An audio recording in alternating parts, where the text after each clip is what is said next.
Welcome back to episode 145 of BDDH novel. ये चल रहा है पिल टावर वाला आर्क। हम इस एपिसोड में जानने वाले हैं कि जियान को कौन सा एल्केमिस्ट बैज मिलने वाला है। इससे पहले हम रिकैप शुरू करें, जो लोग नए आए हैं वो चैनल को सब्सक्राइब कर सकते हैं। ऐसा करने से आपको फ्यूचर में आने वाले वीडियोस लगातार मिलते रहेंगे। हमने पिछले पार्ट की शुरुआत में देखा था कि जियान की टोली आ गई थी पिल टावर की होली पिल सिटी में। जब ये लोग वर्म होल से बाहर आके उस बड़े से एरिया पे लैंड करते हैं तो शुरुआत में ही जियान को बड़ा सा सरप्राइज मिल गया था, क्योंकि लाल पत्थरों से बना वो प्लेटफॉर्म इतना बड़ा था कि इसका साइज ये सिटी के 10% साइज से कंपेरेबल है। लेकिन अचंभे की बात यह है कि होली पिल सिटी के आउटर रीजन में ऐसे 7 और प्लेटफॉर्म्स हैं। बेसिकली होली पिल सिटी के आउटर रीजन में 8 वर्म होल्स हैं। जियान ने अपनी लाइफ में पहली बार इतनी बड़ी सिटी को देखा था। तब भी एंट्री होती है कुछ लोगों की जो कि उस स्नो व्हाइट कैरेज में राइड कर रहे होते हैं, जिन्हें हेवनली वॉइड हॉट बीस्ट पुल कर रहे होते हैं। बेसिकली ये बीस्ट बहुत ही कीमती होते हैं। बाद में हमें मालूम पड़ता है कि ये लोग थे डैन क्लैन से। ये 5 ग्रेट क्लैंस में से एक है। अगर पिल टावर में पार्टिसिपेट करना है तो फिर पिल टावर के एल्केमिस्ट बैच का होना बहुत जरूरी है। इस वजह से जियान की टोली एक रात का रेस्ट लेती है। जियान यहाँ पे आया ही था उस 3000 बर्निंग फ्लेम के लिए, लेकिन पिल टावर की होली सिटी के आउटर रीजन में जियान को इसका कोई एग्जिस्टेंस मालूम नहीं पड़ता। बट रात में जब वो आसमान को देख रहा होता है तब जियान कर जाता है एक मिस्टीरियस कंडीशन में एंटर। उसकी स्पिरिचुअल बॉडी एक ऐसी जगह पे पहुंच जाती है जहाँ पे उसे एक बहुत ही बड़ा ड्रैगन दिखाई दिया था। इस ड्रैगन को कवर कर रही होती है पर्पल कलर की फ्लेम्स। ये ड्रैगन और कोई नहीं बल्कि 3000 बर्निंग फ्लेम ही थी। इससे पहले जियान कुछ एक्शन ले पाता, पिल टावर के एक्सपर्ट ने जियान की सोल को शैटर कर दिया था। अच्छी बात है कि वो जियान की सोल का एक बस छोटा सा विस्प था, इस वजह से जियान को कुछ खास नुकसान नहीं होता। समय होते येजोंग और जियान निकल जाते हैं पिल टावर के ब्रांच टावर की तरफ। ब्रांच टावर में एंटर करने के बाद जियान लग गया था एक बड़ी सी लाइन में। तभी पीछे उससे एक यंग लेडी टकरा जाती है, लेकिन जब वो लेडी नीचे गिर रही थी तो जियान उसे पकड़ने की कोशिश करता है। बस इस छोटे से एक्शन से जियान की रूह कांप गई थी, क्योंकि जियान सेंस करता है कि उसकी स्पिरिचुअल स्ट्रेंथ उस यंग लेडी के अंदर जाने की कोशिश कर रही है। इस वजह से जियान ने उस लड़की को इस तरीके से छोड़ा था जैसे उसे 440 वोल्ट का झटका लग गया हो। एपिसोड की शुरुआत भी यहीं से होती है। ये लड़की काफी यंग थी, देखने से इसकी उम्र करीब 18-19 की लग रही होती है। उसकी डेलिकेट बॉडी काफी छोटी थी, वहीं पे उसका चेहरा काफी पेल लगता है। उसे देख के कोई भी बता सकता है कि ये किसी बीमारी से गुजर रही है। ऑफ कोर्स जिस चीज ने जियान को अट्रैक्ट किया था उस लेडी की आउटर अपीयरेंस नहीं थी, बल्कि वो था इसके चेस्ट पे वो सर्कुलर शेप्ड बैज। जब जियान होली पिल सिटी में अराइव हुआ था तब उसने यही बैज स्नो व्हाइट कैरेज के ऊपर देखा था। इस वजह से जियान को समझ में आ जाता है कि ये बैज है डैन क्लैन का, जो कि पिल रीजन के 5 ग्रेट क्लैंस में से एक है। वो यंग लेडी अपने आप को सपोर्ट करके जिस तरह से स्टेबलाइज होती है। इसके बाद वो जियान को देख के टिमिड तरीके से पूछती है, क्या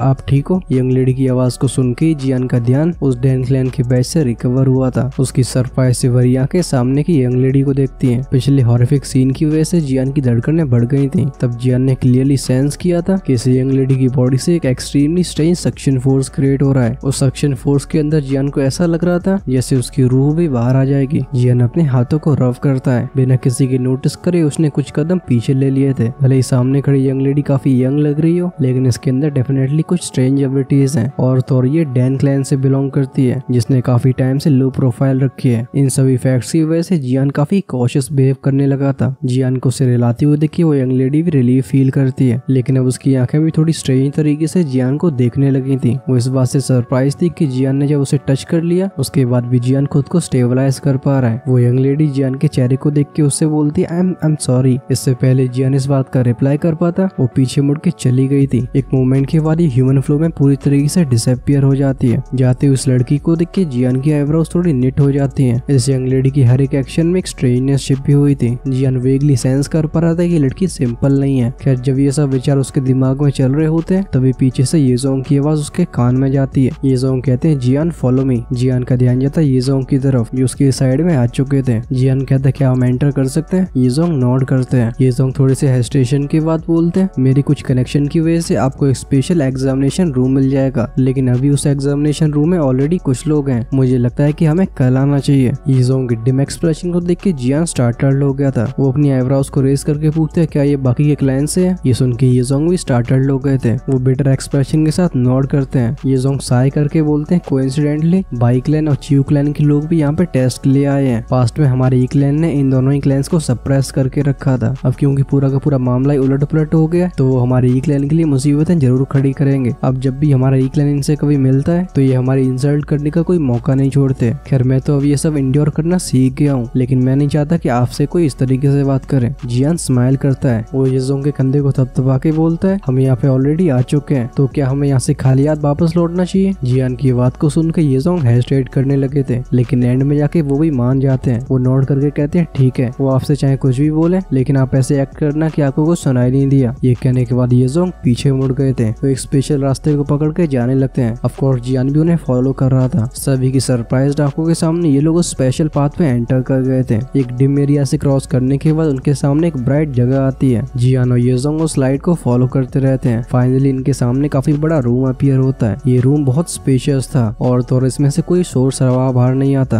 आउटसाइड वर्ल्ड का नॉइज इसके अंदर बिल्कुल ट्रांसमिट नहीं होता। इस समय इस रूम के अंदर खड़े हुए होते हैं 10 लोग और अभी इन सभी की आंखें पॉज होती हैं येजोंग और जियान के ऊपर। रूम में एंटर करने के बाद इससे पहले येजोंग कुछ बोल पाते हैं, इनके कानों में एक पैनी सी आवाज आती है। वो कहता है ही एल्डर येजोंग, बड़ी अनएक्सपेक्टेड बात है कि आप भी यहाँ पे किसी को टेस्ट के लिए लाए हो। लगता है दूसरा बंदा भी तुम्हारी एम्बेरस कंडीशन को समझता है। जियान का एक्सप्रेशन चेंज नहीं होता। ये उसकी आंखें इस आवाज को फॉलो करती हैं तो उसे दिखाई देती है ग्रे क्लोथ ओल्ड वुमन। इसकी बत्ती सी एकदम येलो हो गई थी। वो जियान और येजोंग को काफी रिडिक्यूल भरी नजरों से देखती है। इस ग्रे क्लोथ ओल्ड वुमन के पीछे खड़े होते हैं 3 लौंडे। इन तीनों ने सफेद कपड़े पहन रखे होते हैं। वेल ध्यान से देखने से मालूम पड़ता है कि इनमें से 2 लड़के हैं और एक लड़की। इन तीनों की अपीयरेंस काफी सही थी। स्पेशली यहाँ पे बात हो रही है उस व्हाइट क्लोथ लेडी की। उसकी लवली बॉडी काफी टॉल थी। बेसिकली सही जगह पे कर्व्स मौजूद थी, जिस वजह से उसकी अपीयरेंस काफी अलेयरिंग लगती है। पीछे 2 लौंडे खड़े हुए होते हैं। उन दोनों की आंखें इस यंग लेडी की बॉडी पे पॉज होती हैं। ये दोनों ही नमूने वो के वीडियो की तरह लग रहे थे। उस व्हाइट क्लोथ लेडी का एक्सप्रेशन एकदम कोल्ड होता है। जब उसकी आंखें येजोंग और जियान के ऊपर से जाती हैं तो उसकी आंखों में क्लियरली एक डिस्डेन और रिडिक्यूल फ्लैश होता है। अब ये क्लैन की वो औकात नहीं है कि वो अपनी पोजीशन को 5 ग्रेड क्लैंस में मेंटेन कर सके। ये सिचुएशन उनके लिए बहुत एम्बेरसिंग हो गई है। उस ग्रे कलर के कपड़ों वाली औरत के रिडिक्यूल की वजह से येजोंग का फेस ट्विच होता है। वो जियान को इसे इंट्रोड्यूस करते हुए बोलता है ये पागल सी औरत बाइक क्लैन से है। ये सुन के जियान हल्के से नॉड करता है। उसकी आंखें लैंड होती हैं दूसरे स्पॉट पे। उस जगह पे 3 लोग खड़े हुए थे। इनके सामने होता है एक येलो क्लोथ ओल्ड मैन और इसके पीछे एक मैन और वुमन खड़े हुए थे। वो लड़का हैंडसम था और वो लड़की ब्यूटीफुल। इन दोनों का पेयर काफी मैच कर रहा था। हालांकि वो कुछ बोल के जियान और येजोंग की बेइज्जती नहीं करते, लेकिन इनकी आंखें येजोंग और जियान के ऊपर से हवा की तरह निकल जाती हैं। क्लियरली इसमें डिस्डेन और कंटेम्प्ट नेक्स्ट ही लेवल का था। हालांकि येजोंग ने इन तीनों को इंट्रोड्यूस नहीं किया, बट जियान को ये पहले पता होता है कि ये सो कॉल्ड यूक्लैन से है। रूम के अंदर एक और व्हाइट हेयर्ड ओल्ड मैन था। इसने पहन रखी होती पर्पल कलर की एल्केमिस्ट रोब। जब वो येजोंग को देखता है तो उसके चेहरे की स्माइल काफी सिंसियर लगती है। क्लियरली इसके और येजोंग के बीच में फ्रेंडशिप है। वो कहता है हाँ ये क्लैन के लोग आ चुके हैं। येजोंग भी इस व्हाइट हेयर्ड ओल्ड मैन को देख के हाथ कप करते हैं। वो कहते हैं मैं एल्डर वेली को परेशान करना चाहूंगा। येजोंग को ऐसे एक्ट करते हुए देख के वो वेली साय करते हैं। वो कहते हैं हम दोनों के बीच में इस तरीके की फॉर्मेलिटीज की कब से जरूरत होने लगी। वो ग्रे क्लोथ ओल्ड वुमन काफी इम्पेशेंट तरीके से अपने हाथों को वेव करती है। वो जियान की तरफ देख के हंस के कोल्ड आवाज में बोलती है ठीक है येजोंग, कुछ ज्यादा बात करने की आवश्यकता नहीं है। मैं तुम्हारी वजह से और भी डिले नहीं होना चाहती। क्या तुम्हारी क्लैन की तरफ से ये लड़का आ रहा है? आखिर इसके पास कोई टीयर का बैज क्यों नहीं है? अब मुझसे ये मत कहना कि इसने इससे पहले पिल टावर का कोई बैज ऑब्टेन ही नहीं किया। इस ग्रे क्लोथ ओल्ड वुमन के रिडिक्यूल को देख के जियान ऑनेस्टली तरीके से रिप्लाई करता है। वो कहता है मैंने सच में पिल टावर के बैज को कभी ऑब्टेन नहीं किया। मैं यहाँ पे पहली बार आया हूँ। ये सुन के उस औरत की चेहरे की स्माइल और भी रिडिक्यूल भरी हो गई थी। पीछे खड़ी वो व्हाइट क्लोथ लेडी भी जियान की तरफ देख के एक डिस्डेन के साथ बोलती है ये स्पेशल एग्जामिनेशन रूम है। जिनके पास पहले से टीयर 5 का बैच ऑलरेडी है वही यहाँ पे एंटर कर सकते हैं। क्या एल्डर येजोंग आपको ये पता नहीं है? इसकी आवाज बहुत ही इंडिफरेंट थी। येजोंग का एक्सप्रेशन कोल्ड हो जाता है। वो उसे रेप्रिमेंड करते हुए बोलता है तुम्हें बस अपना ध्यान रखना चाहिए। सच में बाइक क्लैन के लोगों के पास बिल्कुल तमीज नहीं है। येजोंग की इस चिली आवाज को सुन के उस व्हाइट क्लोथ लेडी का चेहरा चेंज होता है। उसके चेहरे से एक हुम की आवाज आती है जिसे अंग्रेजी में बोलते हैं कोल्ड स्नॉट। वो grey cloth old woman mock करके बोलती है ही हमें मिले बस कुछ ही साल हुए। येजोंग तुम्हारा टेम्पर और भी खराब होता जा रहा है, लेकिन अगर तुम्हारा ये क्लैन इस बार टॉप 3 में एंटर नहीं कर पाया तो लगता है तुम्हें 5 ग्रेट क्लैंस में से अपनी पोजीशन को छोड़ना होगा। इस बात को सुन के उस व्हाइट हेड ओल्ड मैन की आईब्रोज नीट हो जाती हैं। वो एक डीप आवाज में कहता है ठीक है ये होली पिल सिटी है, ये तुम्हारे क्लैन की टेरिटरी नहीं है। अगर तुम्हें कोई ऑब्जेक्शन है तो तुम और कहीं टेस्ट के लिए जा सकते हो। इस व्हाइट हेड ओल्ड मैन की आवाज को सुन के ये रूम हो गया था साइलेंट। उस व्हाइट हेड ओल्ड मैन की आंखें जाती हैं चियू क्लैन की तरफ जिन्होंने अभी तक कन्वर्सेशन को ज्वाइन नहीं किया था। वो फेंट आवाज में कहता है जो पहले आए हैं वही पहले टेस्ट देंगे। चियू क्लैन तुम्हारा सबसे पहले नंबर है। ये सुन के चियू क्लैन के दोनों मेंबर्स आगे आते हैं, जिसके बाद ये दोनों रिस्पेक्टफुल तरीके से ओल्ड मैन की तरफ हाथ कप करते हैं। वो व्हाइट हेड ओल्ड मैन इनकी तरफ देख के रैंडमली पूछता है तुम दोनों किस टीयर के बैच के लिए प्रिपेयर कर रहे हो? वो कहते हैं टीयर 6 मिडिल ग्रेड। ये सुन के वो व्हाइट हेड ओल्ड मैन अपनी आईब्रोज को रेज करता है। उसकी सरप्राइज से भरी आंखें इन दोनों के ऊपर जाती हैं। आखिरकार एक TS6 मिडिल ग्रेड का एल्केमिस्ट काफी अच्छा कंसिडर किया जाता है, स्पेशली जब वो एल्केमिस्ट इतनी कम एज का हो। लगता है इस बार चीव क्लैन में भी काफी अच्छे टैलेंट्स हैं। वो व्हाइट हेयर्ड ओल्ड मैन 4 दरवाजों में से दूसरे दरवाजे की तरफ पॉइंट करके बोलता है, तुम दोनों थोड़ी देर तक वेट करो, कुछ समय बाद तुम्हें उस जुआन गेट के अंदर जाना है। नेचुरली उसके अंदर कोई न कोई तुम्हारा टेस्ट लेगा। ये सुन के वो दोनों लोग नोट करके पीछे कदम लेते हैं, जिसके बाद आंखों ही आंखों में बात करते हैं। इनके एक्सप्रेशन काफी प्राउड लग रहे थे। उस व्हाइट हेयर्ड ओल्ड मैन के चेहरे पे जो सरप्राइज आया था उसे देख के दोनों सेटिस्फाइड फील कर रहे थे। वो व्हाइट हेयर्ड ओल्ड मैन कहता है बाई क्लैन। उस ग्रे क्लोथ ओल्ड वुमेन के पीछे खड़ी हुई दोनों लौंडे अपनी कदमों को आगे लेते हैं। वो क्लियर आवाज में कहते हैं TS6 मिडिल ग्रेड। इन दोनों की आवाजें काफी लाउड थी। इसे सुन के चीव क्लैन के मेल और फीमेल के एक्सप्रेशंस चेंज हो जाते हैं। तुरंत इनके मुंह से स्नोर्ट की आवाज आती है। इन दोनों के बाद वो व्हाइट क्लोथ लेडी आगे बढ़ती है, जिसके एक्सप्रेशन हमेशा कोल्ड रहा करते थे। वो कहती है TS6 हाई ग्रेड। ये सुन के चीव क्लैन से आए उस बुड्ढे के एक्सप्रेशंस चेंज हो जाते हैं। वहीं पे उस ग्रे क्लोथ ओल्ड वुमन के चेहरे पे आ गई थी प्राउड स्माइल। पिल टावर का वो white heard old man note करके बोलता है नॉट बैड। बाई क्लैन भी टैलेंट से भरा हुआ है। अब समय आ गया था ये क्लैन का। वो व्हाइट हेयर्ड ओल्ड मैन भी अपने दिल में साई करता है। उसकी आंखें येजोंग की तरफ जाती हैं और वो कहता है येजोंग अब तुम्हारा नंबर है। इंस्टेंटली रूम में खड़े सभी लोगों की आंखें फोकस्ड हो जाती हैं जियान के ऊपर। इनकी आंखों में डिस्टेंट क्लियरली दिखाई देता है। पिछले कई सालों से ई क्लैन की काफी बेइज्जती होती जा रही है। अब ये सब क्या सोच रहे हैं जियान को घंटा फर्क नहीं पड़ता था। वो अपनी कदम को आगे बढ़ाता है और उसका ध्यान जाता है उस व्हाइट हेयर्ड ओल्ड मैन की तरफ। वो पूछता है इस एग्जामिनेशन में सबसे हाईएस्ट ईयर कौन सा है। इन शब्दों को सुन के वो white heard old man startled हो गया था। वहीं पे येजोंग को छोड़ के बाकी के चेहरों पे आ गई थी मॉकिंग स्माइल्स। वो व्हाइट हेयर्ड ओल्ड मैन कहता है Tier 7 मिडिल ग्रेड। इस एग्जामिनेशन की यही लिमिट है, क्योंकि मैं भी सिर्फ Tier 7 का लो ग्रेड का एल्केमिस्ट हूँ। तुम किस टीयर का टेस्ट लेना चाहते हो? जियान हल्के से नोट करके बोलता है अगर ऐसी बात है तो मैं Tier 7 मिडिल ग्रेड का लूंगा। जैसे उसके मुंह से आवाज बाहर आई थी सभी की आंखें वाइड हो जाती हैं। जियान के सेंटेंस की वजह से इस रूम में अनयूजुअल सा साइलेंस फैल जाता है। सभी की स्टंट आंखें देखती हैं जियान को। एक मोमेंट के बाद जो शौक इनके चेहरों पे आया हुआ था वो डिसअपियर हो जाता है। इन्हें लगता है कि जियान बस फालतू की बातें कर रहा है। वो ग्रे क्लोथ ओल्ड वुमन हंस के बोलती है ही येजोंग, आखिर तुम्हारे ई क्लैन के मेंबर्स इस तरह की ग्रैंड टैक्टिक्स को खेलना कब सीख गए? ये टेस्टिंग पॉइंट पिल टावर का है, याद रखो ये तुम्हारा ई क्लैन का टेस्टिंग एरिया नहीं है। इस ओल्ड वुमन की कोल्ड आवाज के बाद बाई क्लैन की तीनों मेंबर्स की रिडिक्यूल भरी आंखें जाती हैं जियान के ऊपर। ऐसा लग रहा था जैसे वो यहाँ पे कोई कॉमेडी शो देख रहे हैं। इनमें से कोई भी ये बिलीव नहीं करता था कि छोटा सा लड़का जिसने अभी तक पिल टावर में कदम नहीं रखा है वो एक्चुअली में Tier 7 मिडिल ग्रेड के एल्केमिस्ट बैच की क्वालिफिकेशंस को रखता है। हालांकि बाई क्लैन की तरह चीव क्लैन के लोग हंसते नहीं है, लेकिन उनकी डाउट भरी आंखें भी जियान की तरफ देख रही होती हैं। क्लियरली उन्हें ऐसा लग रहा था कि जियान यहाँ पे बड़ी बड़ी हाँक रहा है। वो व्हाइट हेयर्ड ओल्ड मैन जब जियान को दोबारा देखता है तो उसकी आंखों में एक शॉक रिवील हुआ था। इमीडिएटली वो सोलम एक्सप्रेशन को लेकर डीप आवाज में कहता है ये जगह तुम्हारी जोक करने के लिए नहीं है। क्या तुम सर्टन हो कि तुम्हें Tier 7 का मिडिल ग्रेड का बैच चाहिए? जब व्हाइट हेयर्ड ओल्ड मैन ये बोलता है तो उसकी नजरें जाती हैं जियान के साइड में खड़े येजोंग के ऊपर। येजोंग के चेहरे की स्माइल को देख के उस व्हाइट हेयर्ड ओल्ड मैन का शॉक और भी डीप हो गया था। क्या ये लड़का सच में इतनी टेरिफाइंग एबिलिटीज को रखता है? इतना यंग Tier 7 का एल्केमिस्ट? ये मामला काफी इनक्रेडिबल लग रहा है। इस व्हाइट हेयर्ड ओल्ड मैन की डीप आवाज को सुन के जियान नोट करता है। वो अपने हाथों को कव करके बोलता है मैं एल्डर हान को ट्रेवल करना चाहूंगा। क्या मैं जान सकता हूँ कि Tier 7 मिडिल ग्रेड के एल्केमिस्ट के लिए मुझे क्या प्रोसेस फॉलो करनी है? जब वो व्हाइट हेयर्ड ओल्ड मैन देखता है कि जियान बिल्कुल पीछे नहीं हट रहा है तो उसके चेहरे के एक्सप्रेशन और भी ग्रेव हो गए थे, क्योंकि अगर जियान कोई फूल नहीं है तो वो खुद को ह्यूमिलिएट करने के लिए इस तरीके का टेस्ट नहीं लेगा। फिर भी वो इस बात पे बिलीव नहीं कर पा रहे थे। वो हानली हल्के से नोट करके रिप्लाई करते हैं अगर तुम ये टेस्ट देना ही चाहते हो तो फिर हम चलो इस बात को ही फॉलो करते हैं। मैं उम्मीद करता हूँ कि तुम यहाँ पे जोक नहीं कर रहे होगे। एडिशनली तुम मुझे सिर्फ डीकन हान बोलो, मैं तुम्हारे द्वारा एल्डर कहलाने के लायक नहीं हूँ। जियान नोट करता है। तभी उसके साइड में किसी के हंसने की आवाज आती है। जियान की आंखें पॉज हुई थी उस कोल्ड वुमन पे जो कि बाई क्लैन से है। अभी उसके फेस पे एक चिली सा रेडिक्यूल था। क्लियरली वो जियान को जोकर की तरह समझ रहे थे। अगर नॉर्मल सर्कमस्टेंसेस की बात करें तो यहाँ पे मौजूद सभी लोगों में से उसका टीयर सबसे हाई होना चाहिए। इस वजह से स्पेशल एग्जामिनेशन रूम के अंदर वो अपने आप को ही सबसे ज्यादा चमकते हुआ तरह समझती थी। लेकिन एक ऐसी सिचुएशन जहाँ पे वो सेंटर ऑफ अट्रैक्शन थी इसे जियान ने डिस्टर्ब कर दिया। नॉर्मल सी बात है कि उसका हार्ट डिस्प्लीज्ड फील करेगा और तो और वो अपने मन में कहीं न कहीं मान के बैठ गई थी कि जियान का 7th टीयर मिडिल ग्रेड के टेस्ट को मान जाना। ऐसा करके वो यहाँ पे बड़ी बड़ी फेंक रहा है, क्योंकि जिस तरीके से ई क्लैन डिक्लाइन होता जा रहा है आखिर वहाँ पे एक ऐसा टैलेंट कैसे हो सकता है जिसे इवन बाई क्लैन भी प्रोड्यूस नहीं कर पाया। इसकी कंटेम्प्ट से भरी हंसी को देख के जियान भी स्माइल ही करता है, क्योंकि जियान ने अपनी लाइफ में जो चीजें एक्सपीरियंस करी थी उसे ये लड़की कैसे इमेजिन कर सकती है जो कि अपनी क्लैन की छत्र छाया में रही है। ऐसे चाइल्डलेस एक्शन की वजह से जियान की मेंटल स्टेबिलिटी बिल्कुल हार्म नहीं होती। हानली भी अपने हाथ को वेव करते हुए बोलते हैं क्योंकि सभी ने डिसाइड कर लिया है तो हमें टेस्ट की शुरुआत करनी चाहिए। जिसके बाद हानली पॉइंट करते अपने पीछे चारों डोर डोर्स की तरफ। इन चारों दरवाजों पे अपने अपने एंशिएंट वर्ड्स लिखे हुए थे। ये थे टियान, डी, जुआन और हुआंग। हानली कहते हैं जो लोग टियर 6 मिडिल ग्रेड तक टेस्ट लेना चाहते हैं वो जुआन रूम में एंटर करेंगे, वहीं पे उससे हायर ग्रेड के टेस्ट के लिए एंटर करना होगा आपको डी रूम में। ये कहते कहते उनका ध्यान गया था जियान की तरफ। वो कहते हैं यहाँ तक तुम्हारी बात रही तुम्हें टेस्ट के फिनिश होने तक का वेट करना होगा, जिसके बाद मैं पर्सनली तुम्हारे साथ टियान रूम तक जाऊंगा क्योंकि मैं पर्सनली तुम्हारे टेस्ट को कंडक्ट करवाने वाला हूँ। ये सुन के जियान भी नोट करता है। जब कोई और ऑब्जेक्शन नहीं उठाता तो हानली भी नोट करके बोलते हैं अगर ऐसी बात है तो सभी अपने अपने रिस्पेक्टिव रूम्स में एंटर करो। ये सुन के बाई और चियू क्लैन के पांचों लोग जिनमें जियान का एक्सेप्शन था ये अपनी अपनी सेपरेटेड रूम में एंटर करते हैं। वहीं पे वो व्हाइट क्लोथ कोल्ड एक्सप्रेशन वाली लेडी अपने आप को कौओं के बीच में हंस समझ के उस रूम में एंटर करती है। वो रूम था डी लेवल का। बाकी के बच्चे चारों लोग एंटर कर गए थे जुआन रूम में। इन पांचों के रूम्स में एंटर करने के बाद ये जगह साइलेंट हो जाती है। खड़ा हुआ जियान एक बार चारों तरफ देख के अपनी आंखें बंद करके रिकोपरेट करने लगता है। बाई क्लैन की वो ओल्ड वुमन जियान की तरफ देखती है। इस साइलेंस से डिससैटिस्फाइड फील करके वो एक शार्प आवाज में कहती है ये जोंग तुम्हारे क्लैन के यंग लोग आजकल बहुत एरोगेंट होते जा रहे हैं। तभी मैं कहूँ कि तुम्हें यंगर जनरेशन में कोई ऐसा क्यों नहीं मिल रहा जो तुम्हारी क्लैन की कंडीशन में हेल्प कर सके। ये जोंग भी कोल्ड आवाज में रिप्लाई करते अपनी पोजीशन का यूज करके दूसरों को बुली करना। खैर मैं तुम जैसे लोगों से आर्ग्यू नहीं करना चाहता। तुम्हारे टियर 7 लो ग्रेड के लेवल को देखते हुए तुम्हारे पास वो क्वालिफिकेशंस नहीं है कि मैं तुमसे ध्यान से बात करूं। पहले जब हमारा ई क्लैन स्ट्रॉन्ग था तब तुम क्या अपने डिस्गस्टिंग मैनरिज्म को भूल गई। ये जोंग के फियर्स जवाब की वजह से उस ओल्ड वुमन का फेस ग्रीन हो गया था। उसकी डेंस और डार्क आंखें देखती हैं ये जोंग की तरफ। वो शार्प तरीके से हंसने लगी थी। वो कहती है ठीक है मैं तुम्हारे शब्दों को याद रखूंगी। एक बार तुम्हारा ई क्लैन 5 ग्रेड क्लैन से रिमूव हो गया तब तुम आज के कई हुए शब्दों को रिग्रेट करोगे। इस बात को सुन के चियू क्लैन के उस ओल्ड मैन की आईब्रोज नीट हो जाती हैं। और उसकी आंखों में भी ई क्लैन की कुछ खास रिस्पेक्ट नहीं थी, लेकिन वो जले पे नमक नहीं छिड़कना चाहता था क्योंकि हर दिन फैक्शंस गिरते और उठते हैं। कोई भी ये नहीं कह सकता कि कब किसके साथ क्या हो जाए। इस ग्रे क्लोथ ओल्ड वुमन की शार्प आवाज को सुनकर ये जोंग के एक्सप्रेशन नकली हो गए थे, लेकिन इससे पहले वो दोबारा कुछ बोल पाते रिकवरेट कर रहा जियान अपनी आंखें खोलता है। वो उस औरत की तरफ दिख के कोल्ड आवाज में बोलता है नॉइजी सिर्फ बाई क्लैन के यंग लोग ही अनएजुकेटेड नहीं है बल्कि बुड्ढों की भी यही हालत है। जियान के शब्दों की वजह से उस ग्रे क्लोथ ओल्ड वुमन के एक्सप्रेशन डार्क और चिल्ली हो गए थे। वो कहती है लिटिल बेस्टर्ड तो अपने आप को समझता क्या है, आखिर तेरी मुझसे इस मैनर में बात करने की हिम्मत कैसे हुई। ये जोंग की स्ट्रेंथ उससे थोड़ी सी स्ट्रॉन्ग थी, इस वजह से वो ये जोंग की मौकरी को तो बर्दाश्त भी कर लेती है, लेकिन ये जियान जो कि एक यंगर जनरेशन का मेंबर है वो इस तरीके से कैसे बात कर सकता है। ये कहने के बाद वो ग्रे क्लोथ ओल्ड वुमन आगे बढ़ती है। उसकी स्पीड बहुत क्विक होती है। वहीं पे उसके वो पहने नाखून जियान के थ्रोट की तरफ जा रहे थे। जियान की डार्क ब्लैक आंखें देखती हैं इस ओल्ड वुमन को। उसने अपनी आंखें नैरो करके अपने हाथों को क्लेंच कर लिया था। इस समय जियान की बॉडी की दुखी भी फ्लो करने लगती है। अगर ये औरत यहाँ पे इस तरीके से बिहेव करना चाहती है तो फिर जियान को भी इसे सबक सिखाने में कोई परेशानी नहीं है। लेकिन जस्ट उसकी दुखी बाहर आई थी और वो अटैक करने के लिए रेडी हुआ था, अचानक से एक ह्यूमन फिगर उसके सामने अपीयर होता है। वो एक डीप आवाज में कहता है स्टॉप, ये पिल टावर का ब्रांच टावर है, ये तुम्हारा बाई क्लैन नहीं है। अच्छा होगा कि तुम यहाँ पे अपने आप को कंट्रोल में रखो। जब वो ग्रे क्लोथ ओल्ड वुमन देखती है कि होंगली जियान के सामने आ गए तो उसके एक्सप्रेशन चेंज होते हैं। उसकी बॉडी तुरंत ही मूव होती है और वो 2 कदम पीछे लेती है। उसकी डेंस आंखें देखती हैं जियान को। वो कहती है लिटिल बेस्टर्ड अच्छा होगा कि तुम मुझे अकेले मत मिलना वरना ई क्लैन का एक और यंगर जनरेशन का मेंबर यहीं पे फिनिश हो जाएगा। ये कहने के बाद उस ओल्ड वुमन की कोल्ड आंखें जाती हैं ये जोंग की तरफ जिन्होंने अभी मूव नहीं किया था। जब ये जोंग उस ओल्ड वुमन की आंखों की डेंसनेस देखते हैं तो उनके चेहरे पे एक अजीब सी स्माइल आ गई थी, क्योंकि अगर इस बुढ़िया को मालूम पड़ता कि जियान ने आइस रिवर वैली के टियानशी की वो हालत करी थी कि टियानशी को अनकॉन्शियस स्टेट में ही आइस रिवर वैली के लोगों को ले जाना पड़ा, तो फिर क्या इस बुढ़िया की दोबारा उन शब्दों को कहने की हिम्मत होती। जियान की काम आंखें देखती हैं इस ग्रे क्लोथ ओल्ड वुमन को। स्लीव्स के अंदर जो उसके क्लेंच्ड हाथ थे वो भी रिलैक्स हो जाते हैं। अगर उस समय हानली ने इंटरव्यू नहीं किया होता तो फिर इस बुढ़िया के कुछ कहने की भी हिम्मत नहीं होती। जियान के उस काम और डिसरिगार्डफुल एक्सप्रेशन को देख के उस औरत की फेस मसल्स ट्विच करने लगती हैं। ये लड़का हालांकि इसने ज्यादा कुछ बोला नहीं है लेकिन इसका हर एक एक्शन घमंड से भरा हुआ है। उस औरत की आंखों में जियान और भी डिस्प्लीजिंग होता जा रहा था। चियू क्लैन के उस ओल्ड मैन की आंखें भी जियान की बॉडी पे पॉज होती हैं। वो इमीडिएटली साई करके अपना सिर हिलाता है। ई क्लैन के इस यंगर जनरेशन के मेंबर को सच में बिहेव करना नहीं आता। ऐसी सिचुएशन में बाई क्लैन के मेंबर को ऑफेंड करना सच में कोई लॉजिकल डिसीजन नहीं है। हानली के अपीयर होने के बाद ये रूम दोबारा से क्वाइट हो जाता है, लेकिन अब जब वो ग्रे क्लोथ ओल्ड वुमन जियान को देख रही होती है तो उसकी नजरें और भी डेंस हो गई थी। इन्हें देख के किसी नॉर्मल इंसान के तो चिल फैल जाए। ये अनयूजुअल सा क्वाइट एटमॉस्फेयर काफी टाइम तक बना रहता है, जिसके बाद आवाज आती है क्रीक की। वो दरवाजा जिस पर जुआन लिखा हुआ था अचानक से वो खुल जाता है। दरवाजे के अंदर से आए थे 4 लोग। इसमें से एक इंसान को छोड़ दिया जाए जिसका चेहरा लाल हो रखा था तो फिर बाकी के तीनों के चेस्ट पे बैजेस को देखा जा सकता है। ऐसा लगता है इस बैज के अंदर अंदर फ्लेम फ्लो कर रही है। इस फ्लेम ने एक टावर को कवर करके रखा था। वहीं पे इस बैच के अंदर चमक रहे होते हैं 6 पर्पल गोल्ड स्टार्स। अगर कोई इन 6 पर्पल स्टार्स को ध्यान से ऑब्जर्व करता है तो वो डिस्कवर करेगा कि इनका जो छठवां स्टार है वो बाकी के 5 स्टार से थोड़ा सा डिम है। ये इंडिकेशन होता है मिडिल ग्रेड का। अगर ये लो ग्रेड पे होते तो फिर उस स्टार की चमक और भी कम होती। वहीं पे अगर इसका ग्रेड होता हाई तो स्टार का ग्लो भी बाकी के स्टार्स की तरह होता। हानली इन चारों को ऑब्जर्व करके बोलते हैं टीयर 6 मिडिल ग्रेड का टेस्ट कंप्लीट हो चुका है। चियो क्लैन के दोनों ही लोग पास हो गए हैं। वहीं पे बाई क्लैन से बस एक इंसान पास हो पाया। ये सुन के उस चियो क्लैन के ओल्ड मैन के चेहरे पे आ गई थी एक स्माइल। वहीं पे उस ग्रे क्लोथ ओल्ड वुमन के एक्सप्रेशन थोड़े डल हो जाते हैं। उसकी विशेष आंखें देखती हैं उस लड़के को जिसने टेस्ट को फेल किया था। हानली के मुंह से शब्द निकले ही थे तभी डी क्लास का वो बंद दरवाजा भी खुल जाता है। एक व्हाइट क्लोथ वुमन जो कि काफी एरोगेंट दिखाई दे रही थी वो अपने कदमों को बाहर रखती है। उसके वॉल्यूमनस चेस्ट पे था एक फ्लेकरिंग बैच। इस बैच पे देखे जा सकते हैं 6 ब्राइट पर्पल गोल्ड स्टार्स। हानली कहती है टीयर 6 हाई ग्रेड टेस्ट खत्म हो चुका है, बाई क्लैन पास हुआ। हानली की इस अनाउंसमेंट को सुनकर उस व्हाइट क्लोथ वुमन की स्माइल वाइड हो गई थी। चारों तरफ से जो एनवियस नजरें उसके ऊपर आ रही थी इनकी वजह से वो काफी सेटिस्फाइड फील करती है। वो कोल्ड वुमन उस ग्रे क्लोथ ओल्ड वुमन के साइड में आ जाती है। उसकी इंटरेस्ट से भरी आंखें देखती हैं जियान की तरफ। वो भी जानना चाहती थी कि ये जोकर कब तक अपना एक्ट कंटिन्यू रखेगा। हानली की हेल्पलेस सी नजरें जाती हैं जियान के ऊपर जिसके चेहरे पे शुरुआत से कुछ खास इमोशन नहीं दिखा था। हानली कहते हैं अब होने वाला है टीयर 7 मिडिल ग्रेड का टेस्ट। इस टेस्ट को मैं पर्सनली कंडक्ट करवाऊंगा, चलो तुम मुझे फॉलो करो। वो अपने सिर को हिलाते हुए टियान रूम में एंटर कर जाते हैं। जियान भी उन्हें फॉलो करता है। देखते ही देखते जियान और हानली सभी की आंखों के सामने से डिसअपियर हो गए थे। भले उस ग्रे क्लोथ ओल्ड वुमन की ग्रुप ने टेस्ट को फिनिश कर लिया हो, वो इमीडिएटली यहाँ से नहीं जाते। इंस्टेड इनकी डार्क आंखें रिडिक्यूल से भरे एक्सप्रेशन के साथ येजोंग को देखती हैं। वो कहती है टिस्क टिस्क मैं भी यहाँ पे रह के देखना चाहती हूँ। जब वो लड़का टेस्ट को फेल करके यहाँ पे वापस आएगा तो उसका फेस एक्सप्रेशन कैसा होगा। येजोंग लगता है तुम्हारी फिर से एक बार बेइज्जती होने वाली है। येजोंग इस औरत के रिडिक्यूल पे फोकस न करते हुए अपने हाथों को पीछे कर लेते हैं। वो टेस्ट के रिजल्ट का वेट करने लगे थे। इस तरीके से आधा घंटा पास हो जाता है। हमें सुनाई देता है क्रीकिंग साउंड। वो दरवाजा जिस पे टियान लिखा हुआ था हम अचानक से उसे खुलते हुए देखते हैं। जब इस साइलेंट एटमॉस्फेयर में दरवाजे की खुलने की आवाज आती है तो इसने सभी के ध्यान को आकर्षित कर लिया था। इन सभी की आंखें फोकस्ड हो जाती हैं उस डोर पे। डोर के खुलने के बाद सबसे पहले बाहर आया था वो व्हाइट हेयर्ड फिगर। इस समय हानली ने अपनी आईब्रोज को सिकोड़ के रखा था। वो साई करने के साथ अपने सिर को हिलाते हैं। हानली को इस तरीके से रिएक्ट करते हुए देख के वो ग्रे क्लोथ ओल्ड वुमन खुश हो जाती है। जिसके बाद उसकी आंखें जाती हैं हानली के पीछे। वहाँ से जियान का फिगर भी सरप्राइज हो रहा था। इस कमरे में मौजूद सभी की नजरें पॉज होती हैं उसके चेस्ट पे, लेकिन वहाँ पे कोई बैज नहीं था। हमें टिस्क टिस्क की दोबारा आवाज सुनाई देती है। जब वो ग्रे क्लोथ ओल्ड वुमन देखती है कि जियान के चेस्ट पे कोई टीयर बैज नहीं है तो उसके चेहरे पे एक मॉकिंग एक्सप्रेशन आ जाता है। उसके मुंह से चुपके से हंसने की आवाज आती है। उसके साइड में जो खड़ी व्हाइट क्लोथ कोड लेडी थी उसके भी चेहरे पे स्माइल आ गई थी। वो धीरे से अपने सिर को हिलाती है। लगता है सामने खड़ा लड़का एक सच में क्लाउन है जिसे बस बड़ी बड़ी बातें करनी आती हैं। काफी फनी बात है कि इस चीज को रियलाइज करने में उसे आधा दिन लग गया। वो चियो क्लैन का ओल्ड मैन भी अपना सिर हिलाता है। उसकी पिटी से भरी नजरें येजोंग को देखती हैं। लगता है इस बार ये क्लैन पूरी तरीके से फिनिश हो गया है। इस रूम में इतने सारे इमोशंस को फील करके येजोंग की आईब्रोज निट हो जाती हैं। लेकिन जैसा लोगों ने इमेजिन किया था उनका एक्सप्रेशन कुछ खास चेंज नहीं होता। येजोंग को जियान की एबिलिटीज के बारे में पता था। हालांकि वो 100% श्योर नहीं थे कि जियान 7th टीयर मिडिल ग्रेड के बैच को ऑब्टेन कर लेगा, लेकिन वो एटलीस्ट 80% सर्टन थे। और तो जिस तरीके का जियान का एक्सप्रेशन है उसे देख के ऐसा तो नहीं लगता कि वो फेल हुआ है। अब उस ग्रे क्लोथ ओल्ड वुमन से खुशी संभाली नहीं जा रही थी। सभी को उसकी पैनी सी हंसी सुनाई देती है। वो कहती है ही ट्रैश एक ट्रैश होता है, तू चाहे कितना भी जंप कर ले लेकिन तू एंड में एक क्लाउन ही रहेगा। ये क्लैन इस बार फिनिश हो गया। जब हानली के कान में इस ग्रे क्लोथ ओल्ड वुमन के हंसने की आवाज जाती है तो उनकी आंखें भी नैरो होती हैं। वो उसकी तरफ देखते हुए डीप आवाज में कहते हैं तुम्हारे लिए अभी इतनी जल्दी खुश होना सही नहीं है। तुमसे किसी ने कहा कि इसने टेस्ट फेल किया है। हानली के इन शब्दों की वजह से उस ग्रे क्लोथ ओल्ड वुमन की हंसी वहीं पर रुक गई थी। उसका चेहरा इमीडिएटली वॉलेटाइल हो जाता है। वो कोल्ड आवाज में हंसते हुए कहती है डीकन हान तुम्हें येजोंग को इतना फेस देने की जरूरत नहीं है। अगर इस लड़के ने टेस्ट सच में पास कर दिया होता तो आखिर में इसके चेस्ट पे बैच को क्यों नहीं देख पा रही। अब जब हानली इस ग्रे क्लोथ ओल्ड वुमन को देखते हैं तो उनकी आंखों में क्लियरली पिटी दिखाई देती है। वो अपने सिर को हिलाते हुए कहते हैं जियान ने ऑलरेडी 7th टीयर के मिडिल ग्रेड टेस्ट को पास कर दिया है। और जहाँ तक बात रही कि मैंने उसे टीयर 7 का बैच क्यों नहीं दिया, वो इसलिए क्योंकि मैं फील करता हूँ कि जियान को इससे हायर लेवल का बैच मिलना चाहिए। इस वजह से मैं सोच रहा हूँ क्या मैं जियान को पिल टावर ले जाके दोबारा टेस्ट लेने के लिए रेडी करूँ। जब हानली के मुंह से आवाज बाहर आई थी तो ऐसा लग रहा था जैसे सभी के दिमाग में एक्सप्लोजन हो गया। इन सभी के चेहरे अचानक से स्टिफ हो जाते हैं। वहीं पे इनकी डिसबिलीफ भरी आंखें जाती हैं जियान के ऊपर। स्पेशली उस व्हाइट क्लोथ लेडी के चेहरे पे डिसबिलीफ भरा हुआ था। अभी उसके एक्सप्रेशन को ज्यादा ही इंटरेस्ट इंटरेस्टिंग लग रहा था, लेकिन जियान को देख के तो ऐसा लगता है जैसे उसने इन सभी के एक्सप्रेशंस को नोटिस ही नहीं किया। वो हानली से कहता है, डीकन हान, हमें हेडक्वार्टर्स जाके टेस्ट को दोबारा देने के मामले को भूल जाना चाहिए। इस बात को सुन के हानली स्टार्टल्ड हो जाते हैं, लेकिन एक पल के बाद वो नॉड ही कर सकते थे। वो अपनी स्टोर रिंग से एक डेजलिंग बैज को बाहर निकालते हैं, जिसके बाद उसे काफी कटियस तरीके से दे देते हैं जियान के हाथ में। हानली स्माइल करके बोलते हैं, क्योंकि आप कह रहे हो तो मैं आपकी बात मानूंगा, लेकिन अगर आपके पास टाइम हो तो आप पिल टावर में दोबारा से टेस्ट देने के लिए जा सकते हो। मैं बिलीव करता हूँ कि आपके पास वो एबिलिटी है। बैज को रिसीव करने के बाद जियान इसे फ्लिप करता है। इस बैज का रंग हल्का सा डार्क था, जिसमें एक अजीब सी एनर्जी फ्लो कर रही होती है। वहीं पे इस बैज के अंदर होती है फ्लेम। इस फ्लो कर रही फ्लेम के अंदर देखा जा सकता है एक बड़ा सा टावर। वहीं पे इस टावर के ऊपर होते हैं 7 purple gold bright stars. However जो 7th स्टार था उसका रंग हल्का सा डिम होता है। रूम में खड़े सभी लोगों की आंखों में अलग अलग इमोशंस को देखा जा सकता था। इन सभी की नजरें फिक्स्ड होती हैं उस डेजलिंग बैज पे, जो कि अभी जियान के हाथ में है। ये रूम पूरी तरीके से साइलेंस में चला गया था। टियर 7 मिडिल ग्रेड, यहाँ तक वो ग्रे क्लोथ ओल्ड वुमन या फिर च्यूक्लैन का वो ओल्ड मैन और तो और हानली भी यहाँ तक नहीं पहुंचे थे। लेकिन इस समय ये बैज जो कि ग्लोरी को रिप्रेजेंट करता था वो जियान नाम के उस लड़के के हाथ में, जिसकी एज बहुत ज्यादा यंग लग रही है। अभी ये जोंग के चेहरे पे स्माइल्स ही स्माइल्स थी, स्पेशली जब वो ग्रे क्लोथ ओल्ड वुमन और बाकियों के एक्सप्रेशंस को देखते हैं तो उनके चेहरे से प्राइड झलकने लगा था। उनके चेहरे की खुशी को हाइड करना मुश्किल हो रहा था। जब से उनका ईक्लाइन डिक्लाइन होना शुरू हुआ है तब से पहली बार है जब उनके चेहरे पे ऐसा एक्सप्रेशन आया हो। वो grey cloth old woman volatile expression के साथ उस बैज को देखती है। एक पल के बाद वो कहती है, डीकन हान, बैज को इशू करना कोई जोक नहीं है। क्या आप सर्टन हो कि आपने इस टेस्ट को अच्छे से लिया है? इस बात को सुन के हानली का एक्सप्रेशन सिंक हो गया था। वो डिमांड करते हो कहते हैं, क्या तुम ये कह रही हो कि मैंने इस टेस्ट में टेम्पर किया है? हानली के ऐसे एक्सप्रेशन को देख के वो grey cloth old woman smile करती है। वो कहती है, आखिर मैं ऐसा कैसे कह सकती हूँ, लेकिन बस ये इमेजिन करना बहुत मुश्किल है कि ईक्लाइन जो कि यहाँ तक डिक्लाइन होता आ गया है वो ऐसे यंग 7th टियर के एल्केमिस्ट को प्रोड्यूस कर पाएगा। उस बुढ़िया के साइड में खड़ी जो व्हाइट क्लोथ लेडी थी वो भी इतने समय में रिकवर हो जाती है। अब उसकी वो कॉम्प्लिकेटेड सी नजरें जियान पे फोकस थी। उसके चेहरे का वो कंटेंट पूरी तरीके से डिसअपियर हो गया था। हालांकि वो भी टियर 6 हाई ग्रेड लेवल पे, लेकिन वो अच्छे से जानती थी कि टियर 6 हाई ग्रेड और लेवल 7 में कितना बड़ा फर्क होता है। वहीं पे जियान तो भी टियर 7 मिडिल ग्रेड पे है। इस टियर मिडिल ग्रेड बैच के सामने उसकी क्या ही औकात थी। जिस इंसान को वो शुरुआत से ही मॉक करती आ रही है उसके रिजल्ट ने इसके रिजल्ट को पूरी तरीके से सरपास कर दिया है। ये इस लड़की के चेहरे पे गर्मा गर्म तमाचा जैसा था, जिसकी वजह से ये एक फायरी पेन को फील करती है। ये सॉन्ग के चेहरे की उस स्माइल को देख के वो ग्रे क्लोथ ओल्ड वुमन और भी बकवास करने से खुद को नहीं रोक पाती। वो कहती है, इसमें प्राउड होने की क्या बात है, ये तो बस एक टियर 7 मिडिल ग्रेड का एल्केमिस्ट है। मैं ये बिलीव नहीं करती हूँ कि तुम्हारी ईक्लाइन की कंडीशन को अचीव कर पाएगा। भले ही वो यहाँ पे रेडिक्यूल करने की कोशिश कर रही हो, लेकिन वो अपनी आवाज में कड़वाहट को फील नहीं कर पा रही थी, क्योंकि एट द एंड वो भी एक टियर 7 की लो ग्रेड की एल्केमिस्ट है। तो फिर उसकी क्या औकात है कि वो टियर 7 मिडिल ग्रेड को नीचा दिखाए। खैर वो जितनी बार उस टियर 7 मिडिल ग्रेड के बैच को देख रही थी उसके चेहरे के रंग और भी बदलते जा रहे थे। इस वजह से वो यहाँ पे और ज्यादा रहने का डिसीजन नहीं लेती। वही कोल्ड आवाज में कहती है, लेट्स गो। बट जैसे ये ग्रे क्लोथ ओल्ड वुमन पीछे मुड़ी थी तभी पीछे से आवाज आती है, वेट। उसके फुटस्टेप वहीं पे पॉज हो जाते हैं। साथ ही में वो कोल्ड एक्सप्रेशन के साथ जियान से कहती है, लड़के अब तू क्या करना चाहता है? सीन शिफ्ट होता है जियान की तरफ। अभी वो एक हल्की सी स्माइल के साथ उस ग्रे क्लोथ ओल्ड वुमन को देख रहा था। वो सॉफ्ट आवाज में कहता है, क्या तुमने अभी मुझे ट्रैश बोला? वो ग्रे क्लोथ ओल्ड वुमन अपनी आंखें नैरो करती है। उसकी आंखों में एक चिल फ्लैश हुई थी। वो कहती, यंग फेलो, तुम मुझसे ये मत कहना कि अब तुम्हारे बारे में कोई कुछ कह भी नहीं सकता। लगता है दिन ब दिन ईक्लाइन की टीचिंग्स और भी खराब होती जा रही हैं। जियान अपने सिर को हिलाता है। उसके पैर आगे बढ़ते हैं। अचानक से हमारे कानों में थंडर की आवाज आती है। इस प्रोसेस के दौरान जियान की बॉडी डिसअपियर हो गई थी। जैसे वो देखती है कि जियान डिसअपियर हो गया है, उस ओल्ड वुमन के एक्सप्रेशंस चेंज होते हैं। तुरंत ही उसकी बॉडी में दुखी ने फ्लो करना शुरू कर दिया था। वहीं पे उसकी डार्क और डेंस आंखें दिखती हैं चारों तरफ। जस्ट वो ग्रे क्लोथ ओल्ड वुमन पीछे हट रही होती है तभी उसके पीछे से एक लो और डीप रशिंग साउंड सुनाई देता है। वहाँ पे विंड मेटेरियलाइज हुई थी। उस औरत का फेस कोल्ड हो जाता है और वो अपने पंच को पीछे शूट करती है। उसकी फिस्ट के चारों तरफ एक वास्ट और माइटी फोर्स घूम रही होती है, जिससे आसपास के स्पेस में भी रिपल्स क्रिएट होती हैं। उस ओल्ड वुमन का फिस्ट जैसे आगे शूट हुआ था तब भी अचानक से उसके सामने का स्पेस डिस्टॉर्ट होता है। एक सिंपल सा दिखने वाला पंच उस स्पेस को पेनिट्रेट करते हुए उसकी फिस्ट से कोलाइड हुआ था। हमें एक बैंग की आवाज सुनाई देती है। जहाँ पे दोनों फिस्ट कोलाइड हुए थे वहाँ से एक पावरफुल विंड रिपल फैलने लगती है। उस ग्रे क्लोथ ओल्ड वुमन की बॉडी लगातार पीछे गई थी। जिस इंस्टेंट में दोनों फिस्ट कोलाइड हुए थे उस ग्रे क्लोथ ओल्ड वुमन का फिस्ट इंस्टेंटली पेल हो जाता है। उसके चेहरे पे शॉक क्लियरली अपीयर हुआ था। एक गरक के साउंड वो वहीं पे खून की उल्टी करती है। साथ ही में उसकी बॉडी बन गई थी कैनन वॉल, जो कि पीछे वॉल में जाके टकराई थी। अगर यहाँ पे ये जोंग को छोड़ दिया जाए तो पहले एक्सचेंज में इस ग्रे क्लोथ ओल्ड वुमन को खून फेंकते हुए देख के सभी के चेहरे स्टन्ड हो गए थे। ये बात स्पेशली लागू होती उन बाइक लाइन के मेंबर्स पे। वो क्लियरली इस ओल्ड वुमन की स्ट्रेंथ को जानते थे। उसकी स्ट्रेंथ दोजोंग लेवल पे थी, लेकिन फिर भी वो जियान के एक पंच को भी रिसीव नहीं कर पाती। तीनों की शॉक्ड आंखें एक दूसरे को देखती हैं। खासकर उस व्हाइट क्लोथ लेडी का चेहरा शॉक की वजह से सफेद हो गया था। हमारा ध्यान जाता है उस ग्रे क्लोथ ओल्ड वुमन की तरफ जो अभी दीवार से स्लाइड करके नीचे आती है। उसका चेहरा भी पेल व्हाइट हो गया था। अचानक से उसके सामने अपीयर होता है जियान का फिगर। जियान की इंडिफरेंट आंखें इसकी तरफ देखती हैं और उसके चेहरे पे आ जाती है एक बड़ी स्माइल। वो कहता है तुझे क्या लगता है कि तू कौन है? तू दोबारा से मेरे सामने ट्रैश बोल के देखा। ये ग्रे क्लोथ ओल्ड वुमन जो कि हम सबकी आंखों में चुभने लगी थी, फाइनली जियान ने उसे सबक सिखा दिया है। इससे पहले हम एग्जैक्टली इसका आगे का एक्सप्रेशन देख पाते। ऑथर ने खत्म कर दिया ये वाला चैप्टर। वैसे तो 10-15 मिनट का वीडियो में और भी एक्सटेंड कर सकता था, लेकिन पिछले 40 मिनट के वीडियो का लाइक टारगेट अभी तक खत्म नहीं हुआ है। अगर मैंने अपने प्रॉमिस को सही से निभाया है तो फिर आप सभी को भी अपनी रिस्पॉन्सिबिलिटी लेनी होगी। खैर रियल इशू ये है कि अभी मेरे पास टाइम की कमी है, लेकिन डू नॉट वरी, आपको नेक्स्ट एपिसोड कल मिल जाएगा। उसमें हमें इस मामले की क्लियर एंडिंग तो मालूम पड़ेगी। फिर हम देखने वाले हैं एल्केमिस्ट ट्रेड फेयर को। अब क्या वहाँ पे जियान की किस्मत अच्छी रहती है और उसे कुछ खास मिलता है? ये देखना सच में काफी इंटरेस्टिंग रहने वाला है। आप अगर उसे मिस नहीं करना चाहते हैं तो जिन्होंने सब्सक्राइब नहीं किया है वो सब्सक्राइब बटन को स्मैश कर सकते हैं। ऐसा करने से आपको नेक्स्ट वीडियो सबसे पहले मिलेगा। हम भी अपने इस एपिसोड को यहीं पे क्लोज कर रहे हैं, लेकिन ये एक्सप्लेनेशन आपको कैसा लगा है फटाफट से कमेंट्स में लिख के बताओ। इस वीडियो का लाइक टारगेट है 6500 लाइक्स का। देखते हैं तुम लोग कैसे कंप्लीट कर पाते हो। जिन्हें रोज के एपिसोड का वेट नहीं होता वो हमारे चैनल की मेंबरशिप को ज्वाइन कर सकते हैं। ऐसा करने से आपको अपकमिंग एपिसोड्स का अर्ली एक्सेस मिल जाएगा, जिससे आप रिलीज टाइम से पहले ही वीडियोस को देख पाओगे। हेल गार्डन के होम पेज पे सब्सक्राइब के साइड में ज्वाइन का ऑप्शन आपको मिल जाएगा। पूरी इन्फॉर्मेशन आप वहाँ से चेक कर सकते हो। अगर पिछले पार्ट को आपने नहीं देखा है तो वो देख पाओगे लेफ्ट में क्लिक करके। सीधी तरफ आपको दिख रहा होगा नेक्स्ट एपिसोड, ऑफ कोर्स जब वो रिलीज होगा। तो फिर ज्यादा वेट न करके फटाफट से क्लिक करो। हमारा मिलना होगा वीडियो के उस पार। तब तक के लिए टाटा बाय बाय।